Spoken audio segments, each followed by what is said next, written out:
Bismillahirrahmanirrahim. Assalamualaikum warahmatullahi wabarakatuh. Perkenalkan, nama saya Wida Hoirunisa dari Akuntansi 4C.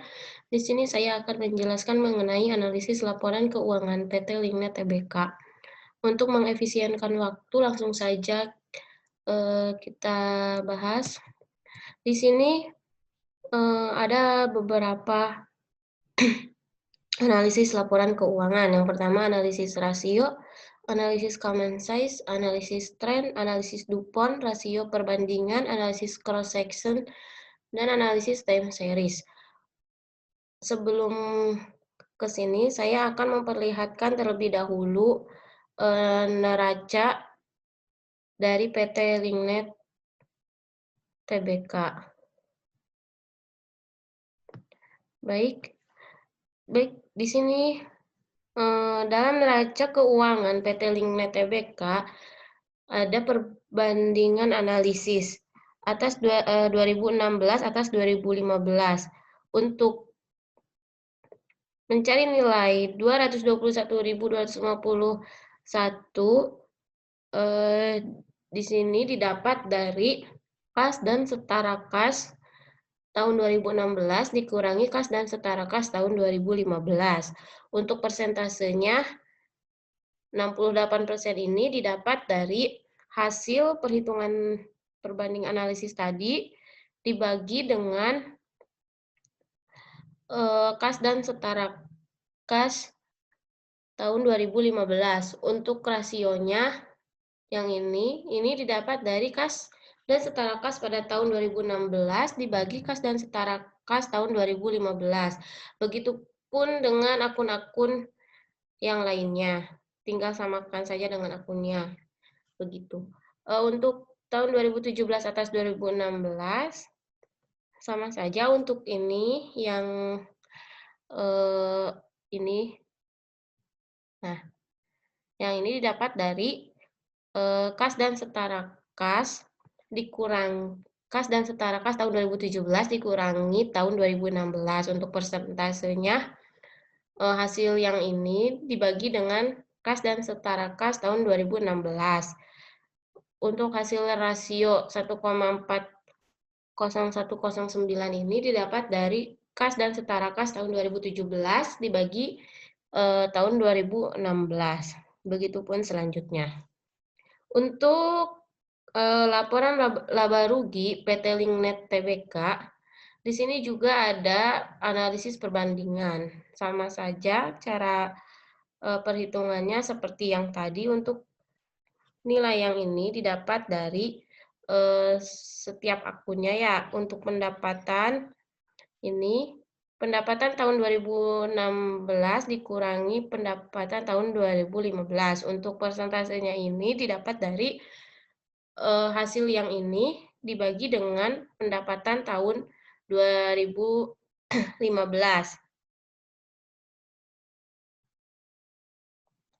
Untuk yang ini, untuk rasionya juga sama, ini didapat dari pendapatan tahun 2016 dibagi dengan pendapatan tahun 2015. Begitupun dengan akun-akun yang lainnya. Dan untuk tahun 2017 atas 2016 sama saja ya.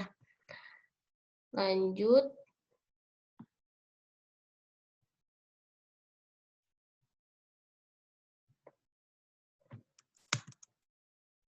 Di sini ada analisis rasio. Dalam analisis rasio ada rasio likuiditas, leverage, aktivitas, dan profitabilitas. Analisis rasio adalah satu angka yang dibandingkan dengan angka lain sebagai suatu hubungan. Analisis rasio keuangan merupakan suatu alat analisis yang digunakan oleh perusahaan untuk menilai kinerja keuangan berdasarkan data perbandingan masing-masing pos yang terdapat di laporan keuangan, yaitu dari neraca, rugi laba, dan arus kas dalam periode tertentu. Untuk rasio likuiditas, terdapat 4 perhitungan, yaitu current ratio, asset test ratio, cash ratio, dan working capital to total asset ratio. Untuk rumus current ratio itu total aktiva lancar dibagi utang lancar. Ini contoh saja ya perhitungan dalam tahun 2015. total aktifanya itu 604.784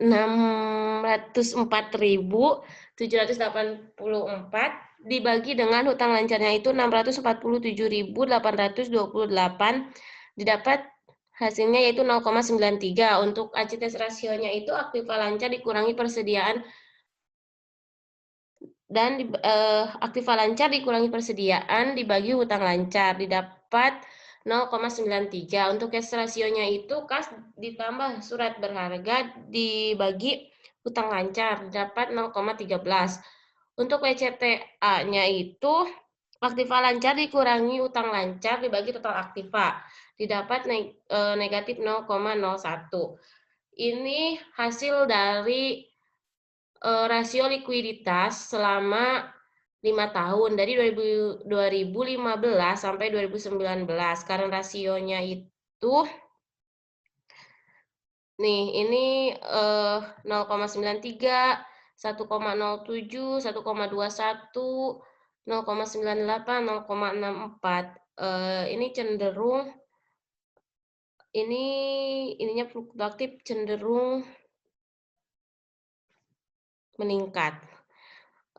Untuk ACTS rasionya 0,93, 1,07, 1,21, 0,98, 0,64. Ini cenderung meningkat, dan untuk cash rasionya ini juga cenderung meningkat, dan untuk WCTA-nya sama cenderung meningkat. Lanjut, di sini ada rasio leverage. Ada 4 perhitungan juga. Untuk rasio leverage itu ada total debt to total asset ratio, total debt to total equity ratio, long term debt to total equity ratio, dan term interest earning ratio. Untuk total debt to total asset ratio, rumusnya yaitu total hutang dibagi total aktiva. Didapat 0,17. Untuk total debt to total equity ratio, rumusnya itu total hutang ekuitas. Ini bisa kita lihat ya di sini udah hasilnya adalah 0,21. Untuk long term-nya juga ada. Nah, di sini untuk rasio leverage-nya itu untuk PT Linknet Tbk dari tahun 2015 sampai 2019 untuk total debt to total asset rasionya itu 0,17 pada tahun 2015, tahun 2016-nya itu 0,22, 2017-nya 0,22, 2018-nya 0,21, dan 2019-nya 0,30. Ini cenderung naik. Untuk total debt to total equity rasionya itu ini juga cenderung naik ya. Dan untuk long term debt to total equity-nya juga ini naik, turun, turun, naik. Time interest earning rasionya cenderung naik, di sini naik, naik, turun, naik. Selanjutnya ada rasio aktivitas. Terdapat 4 juga, ada total aset turnover atau TATO. Ini rumusnya penjualan dibagi dengan total aktiva, didapat 0,58. Untuk receivable turnover, yaitu penjualan dibagi piutang, didapat 10,59. Untuk average collection inventory, ini rumusnya yaitu piutang dibagi penjualan dikali 360, didapat 33,98. Untuk working capital turnover, rumusnya itu penjualan bersih dibagi aktiva lancar dikurangi hutang lancar, didapat 59,97. 59,57. Ini untuk rasio aktivitasnya selama 2015 sampai 2019. Bisa kalian lihat ya di sini. Untuk total aset turnover ini cenderung naik, receivable turnover cenderung menurun. Untuk average collection inventory-nya ini cenderung naik, dan untuk working capital turnover-nya ini cenderung menurun. Untuk rasio profitabilitas ada 4 juga, yaitu Yang pertama GPM, Gross Profit Margin. Rumusnya itu laba kotor dibagi penjualan, didapat 0,78. Untuk PM atau Profit Margin, rumusnya itu EBIT dibagi penjualan dikali 100%, didapat 33,40%. Untuk NPM, Net Profit Margin, EAT dibagi dengan penjualan dikali 100%, didapat 24,95%. Untuk Operating Income Ratio, rumusnya itu penjualan dikurangi HPP dikurangi biaya dibagi penjualan. Didapat 0,36. Ada juga ROA. ROA rumusnya EBIT dibagi penjualan dikali 100%. Didapat ini 19,30%. Untuk ROE-nya EAT dibagi modal sendiri dikali 100%. ROI-nya ada. Nah, ini hasil dari rasio profitabilitas PT Linknet Tbk tahun 2015 sampai 2019. Untuk GPM-nya ini cenderung naik. Untuk profit margin-nya naik. NPM-nya juga cenderung naik, dan untuk operating income ratio-nya cenderung naik. ROA, ROE, ROI sama cenderung naik.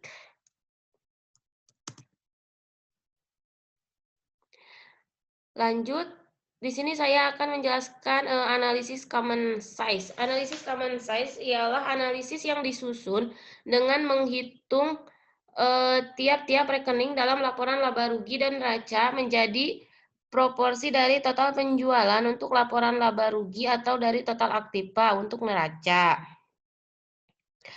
Contoh di sini ada laporan laba rugi, yaitu kan akun beban penjualan. Nah, untuk analisis common size-nya itu rumusnya beban penjualan dibagi total penjualan dikali 100%, didapat negatif 7%. Untuk neracanya kas dan setara kas.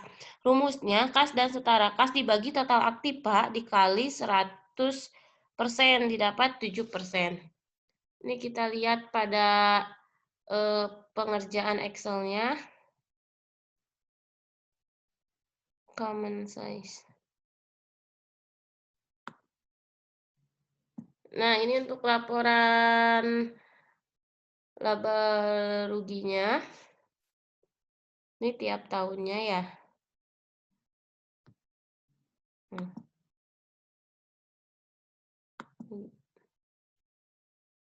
Jadi ini beban penjualan kan tadi negatif 7% ya.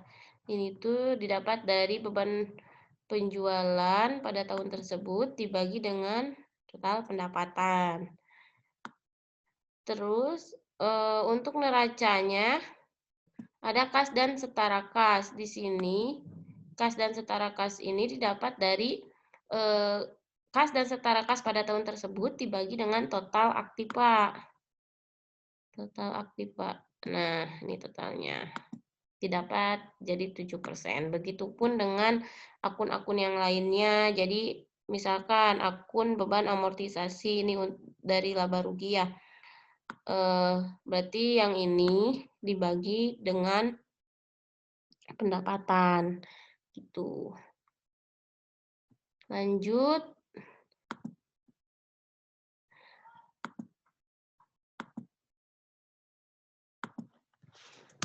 Lanjut untuk ke analisis tren ya. Analisis tren. Nah, kita lihat di sini analisis tren 2000 untuk laporan laba rugi PT Linknet Tbk dari 2015 sampai 2019. Nah, ini rumusnya yaitu pendapatan untuk akun pendapatan di 2015. Berarti pendapatan pada tahun 2015 dibagi pendapatan pada tahun 2015. Untuk 2016 ini pendapatan di tahun 2016 dibagi dengan pendapatan di tahun 2015. Untuk yang 2017 sama, yaitu pendapatan 2017 dibagi dengan tahun 2015. Begitupun seterusnya. Sama juga dengan akun-akun lain. Jadi per akun itu yang tahun 2015-nya itu sebagai pembagi atau kalau itu penyebut. Di sini ini disimpulkan bahwa dari analisis tren laporan laba rugi untuk pendapatan dari tahun 2015 sampai 2019 ini cenderung naik. Untuk laba usahanya pada tahun 2015 sampai 2019 itu fluktuatif cenderung naik. Untuk laba sebelum pajak penghasilan sama ya, fluktuatif cenderung menaik. Laba bersih tahun berjalannya juga dan jumlah penghasilan komprehensif tahun berjalannya juga, yaitu fluktuatif cenderung naik. Untuk neraca keuangannya, analisis trennya ini didapat dari ya sama rumusnya. Jadi per akunnya itu dibagi dengan tahun 2015. Nah, ini kesimpulannya. Nih, analisis tren. Nah, untuk jumlah aset lancar pada tahun 2015 100%, 2016 150%, berarti naik, 2017 204% naik, ke 2018 turun jadi 178%, ke 2019 turun juga jadi 149%. Untuk jumlah aset tidak lancarnya dari 100% naik menjadi 108% naik jadi 118%, di 2018-nya naik jadi 129%, 2019-nya naik jadi 150%. Itu yang lihat aja ya nih. Ini grafiknya untuk analisis tren pada neraca keuangan PT Linknet Tbk tahun 2015 sampai 2019. Oke, lanjut ke analisis DuPont. Nah, di sini analisis DuPont ada penjualan. Ini didapat dari laporan laba rugi, ada HPP juga, biaya operasi, pajak, juga aset lancar ada di neraca, aset tetap ada di neraca, utang lancar ada di neraca, tinggal dimasuk-masukin saja. Terus dicari EAT-nya. Di sini penjualannya ada di laporan laba rugi. Itu dihitung NPM-nya 24,95%. Ini dapatkan tadi sudah dihitungnya di dalam analisis rasio ada NPM tadi ya, ini tinggal dimasukin, terus aset turnovernya udah ada 0,58, ROI-nya juga udah ada, tinggal masukin saja. Ini di sini total liabilitas ditambah modal, nih segini hasilnya ada di neraca. Kita tinggal masukin ini hasilnya sama ini, jadi per tahun tuh ini 2016, ini 2017, 2018, 2019.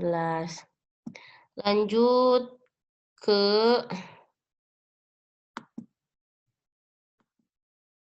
ini udah analisis DuPont cross section deh kayaknya ya.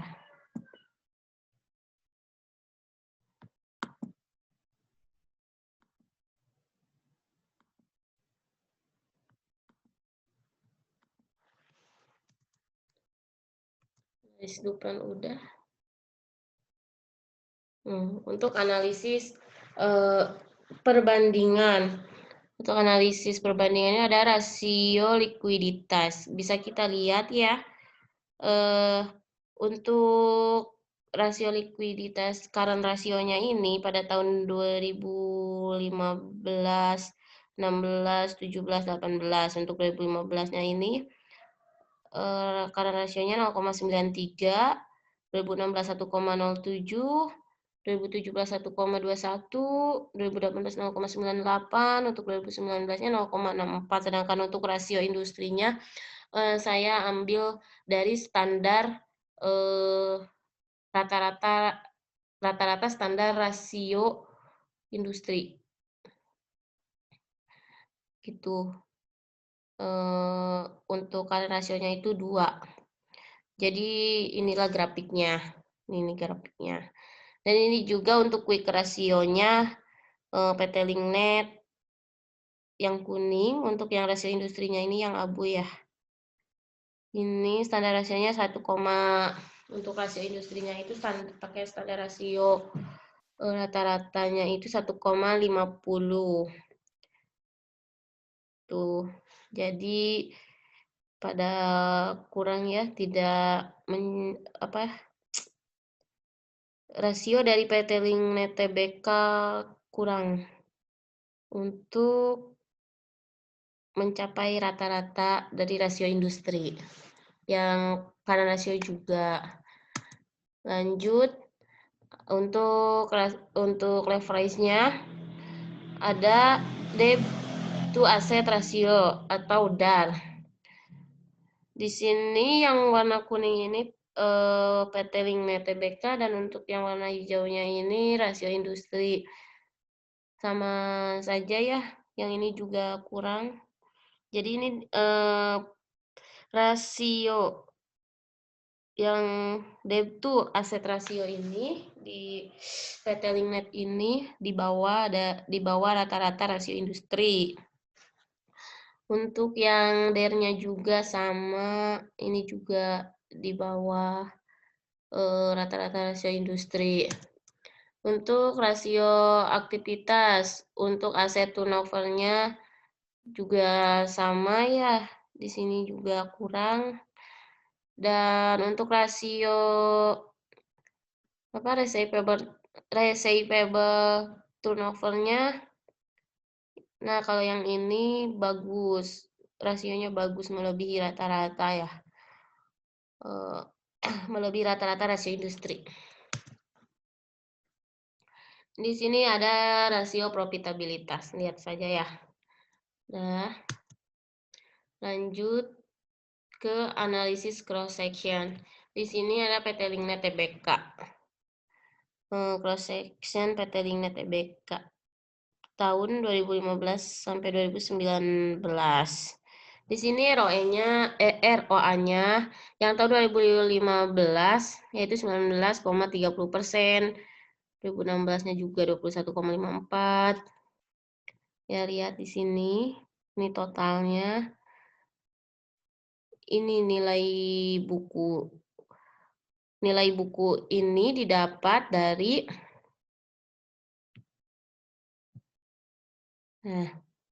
nilai buku ini didapat dari ekuitas dibagi listed share. Nah, yang ini berarti total. Yang ini ekuitas ini dibagi dengan saham yang beredar. Nah, ini dapat segini.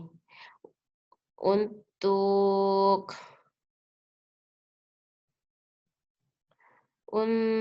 ini kan dalam jutaan rupiah. Kalau ini dalam rupiah penuhnya. Nah, jadi segini hasilnya. Dikali 1 juta.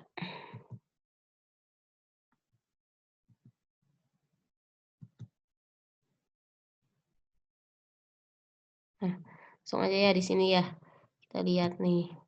Totalin. Ini untuk rata-rata aritmatikanya ini dari total ROA dibagi 5 karena 5 tahun. Dan yang ini juga total nilai buku dibagi 5. Untuk rata-rata tertimbang, yaitu ini didapat dari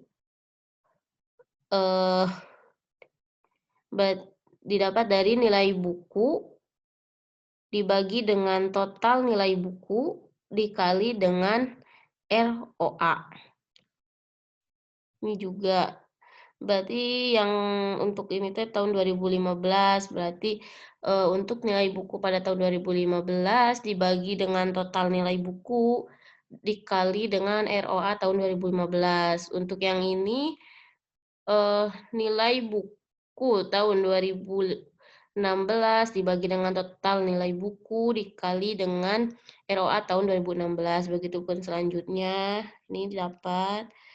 Dan ini jumlahnya 20,23%. Untuk median, ini mediannya ini 19,30. Untuk median ROA, yang ini untuk median nilai buku 1529,56. Oke, lanjut ke analisis time series.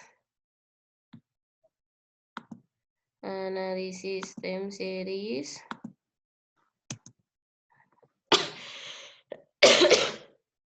Di sini ada sektor advertising dan media massa. Tren ROA ini tahun 2015, 2016, 2017, 2018. Ini ROA perusahaan sama PT Linknet. Ini ROA industri. Saya menggunakan dengan standar BI ya, sebesar 1,25%. Ini ROA perusahaannya. Nah, inilah grafik dari ROA perbandingan. Yang tadi tuh yang kuning ini ROA dari PT Linknet, untuk yang merah ROA industri standar BI. Ini bagus ya berarti ROA-nya. ROA PT Linknet. Lanjut. Nah, di sini ada analisis tren metode kuadrat terkecil. Ini bisa kita lihat.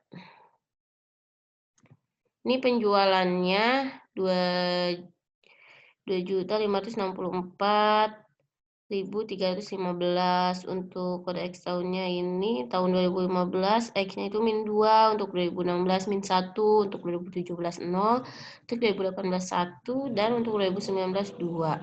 Ini Y kali X, berarti tinggal ini penjualan dikali kode tahun. Sama ini didapat segini. Terus ini X kuadrat. Ini tinggal -2 dikuadratkan jadi 4. Ini jadi -1 kuadrat jadi 1 positif. Yang ini 1 sama. Totalnya ini segini. Terus untuk mencari nilai A, yaitu jumlah Y dibagi N. 16.401.162 dibagi 5. 5 itu tahunnya ya. Jadi didapat 3.280.232. Untuk B-nya itu jumlah YX dibagi X kuadrat. Total X kuadrat.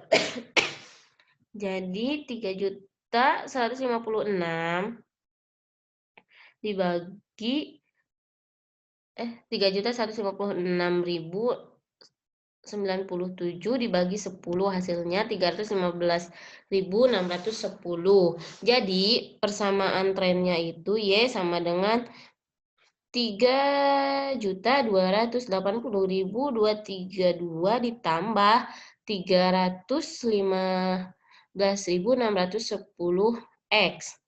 Nah, di sini kita masuk data Y, ini penjualannya. Ini kan tadi persamaannya itu Y sama dengan 3.280 dikali 3.280.232 ditambah 315.610 X. Nah,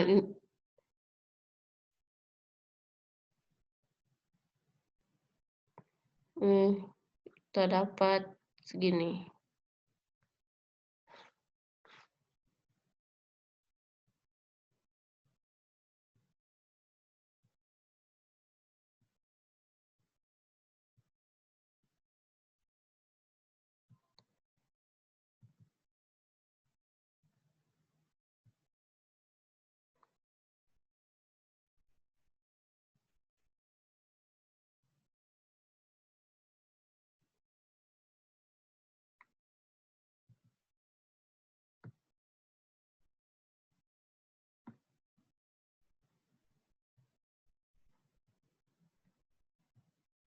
Ini tuh kan tadi X, untuk 2015-nya itu min 2 ya.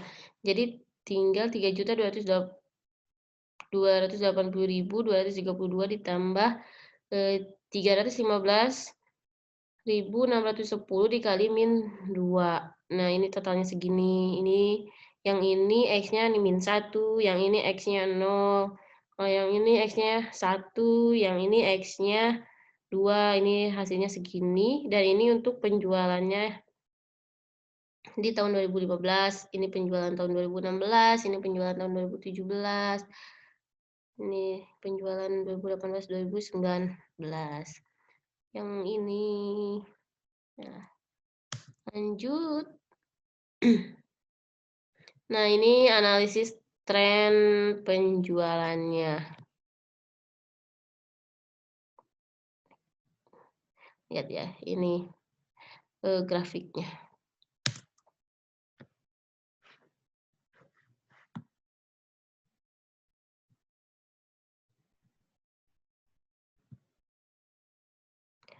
Langsung ke analisis CSR deskriptif. Ini banyak ya. Saya akan menjelaskan ya satu saja untuk contoh analisis CSR PT Link Net pada tahun 2015 untuk program tanggung jawab sosialnya. Ini banyak, ini mengadakan kegiatan donor darah di 2 tempat, partisipasinya banyak, terus hampir setiap bulan melakukan kegiatan donor darah. Terus ini untuk program tanggung jawab sosial untuk ketenaga kerjaannya. Perseroan pada tahun 2015 melaksanakan program tanggung jawab sosial untuk lingkungan internalnya. Perseroan dan tenaga kerja merupakan pasangan hidup yang saling memberi dan membutuhkan kontribusi serta harmonisasi. Keduanya akan menentukan keberhasilan dan perkembangan bisnis perseroan. Sebagai bentuk perhatian perseroan terhadap tenaga kerjanya, maka perseroan memberikan pelatihan hard maupun soft skill kepada setiap karyawannya agar nilai kompetensi semakin meningkat. Di sini ada program pengembangan yang komprehensif yang dapat membangun dan meningkatkan jiwa kepemimpinan, kompetensi, dan keterampilan setiap karyawan. Ini pada tahun 2015, perseroan berhasil melaksanakan 4.880 jam pelatihan untuk program kepemimpinan dan manajerial dan 1.238 jam pelatihan untuk program keterampilan teknis. Sebanyak 594 karyawan mengikuti program, 78% dari total populasi dengan minimum 1,4 man days per tahun. Nah, ini tahun 2016-nya juga sama, program tanggung jawab sosial ke masyarakat, ada kampanye stop narkoba, membuat channel balai kota, ada pemberian beasiswa, pembangunan rumah ibadah, donor darah, dan ini tanggung jawab sosialnya kepada internal ya untuk karyawan, itu ada ketenaga kerjaan. Terus pengembangan kompetensi karyawan, ada pelayanan kesehatan untuk karyawan, program pensiun, keselamatan dan kesehatan kerja. Ini tahun 2017, hampir sama kegiatan tiap tahunnya. Kadang ada lagi yang baru nih, pemberian beasiswa untuk beasiswa Fakultas Ilmu Keperawatan, beasiswa Magister Manajemen, beasiswa sertifikasi teknikal. Nih, masih banyak. Ada pembangunan gedung Pusat Riset Universitas Indonesia, program magang dan kerja praktek. Ini untuk program tanggung jawab sosial ketenaga kerjaan, ini banyak. Tuh. Lanjut ke analisis CSR arsipal. Nah, di sini ada indikator kinerja ekonomi, aspek kinerja ekonomi, kita kasih nilai dari 0 sampai 4 untuk setiap tahunnya 2015, 16, 17, 18, 19. Nih, seperti ini. Nah, ini hasilnya untuk jadi total pengungkapan pada tahun 2015 sebesar 90 poin, untuk 2016 1687 untuk 2017, 89 untuk 2018, 96 untuk 2019, 92 poin. Mungkin hanya itu yang dapat saya sampaikan. Kurang lebihnya saya mohon maaf. Wabillahi taufiq wal hidayah. Wassalamualaikum warahmatullahi wabarakatuh.